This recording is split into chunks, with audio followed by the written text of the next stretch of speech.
So today is November 18th, and that happens to be my birthday. Happy birthday! Thank you. Thank you very much. I have turned 46 today, and as I outline in my book, I'm actually very relieved to turn 46 for what's kind of a sad reason, but I think maybe you can relate if you've ever lost a parent, especially as a child. My dad was 45 when he died. I was 15. He died suddenly of a heart attack, and my whole life I have worried that I would not make it past age 45.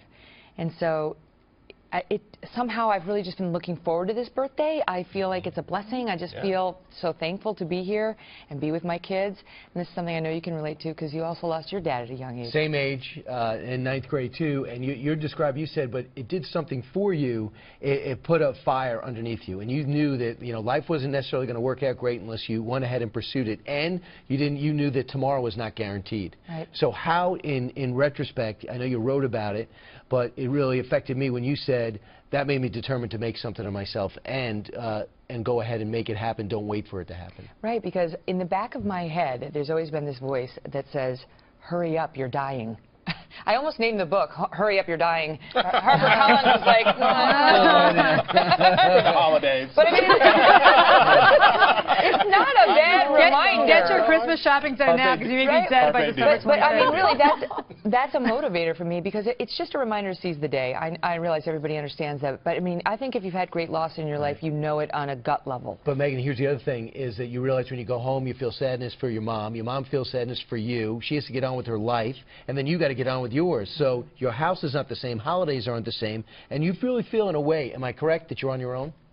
Absolutely. And I mean, we struggled a lot. We struggled with money. We struggled just to keep our friends because my mom was set up in a couple and then suddenly she was a single and she got, you know, it wasn't intentional, but her friends just sort of moved on from her, which was very hard for her. And now in my current life, you know, with my kids, I just think, like, I look around, we live in New York, right? And there's a lot of investment bankers and people who work so hard in New York City, and that happens everywhere. But I can't do that. I can't be away from them for 12 to 15 hours every day, my kids. I get unhappy. I get deeply unhappy. And so it's just a reminder that time is passing. They need me and I need them, and to strike a better balance than that. But am I right, you feel almost on a mission to reach your potential? Whatever that potential is, and in law you did it.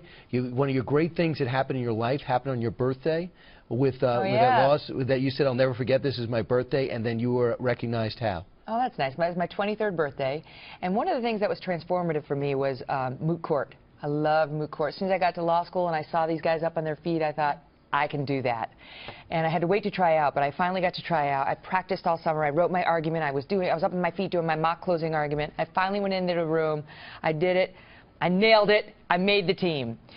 And at the end of this big competition we did, my teammate and I lost. However, there was an award for the best individual advocate. And who was that? Bye-bye, Hillman. Hello. Hello, Kelly. That was my partner. And it was a wonderful birthday, and it was a birthday that the chair of the competition said I would never forget, and she was right. You'd reach your peak. You'd walk the streets of Chicago at night, learn television, walk break in the streets. with a counter. I'm going to read this with much more interest now.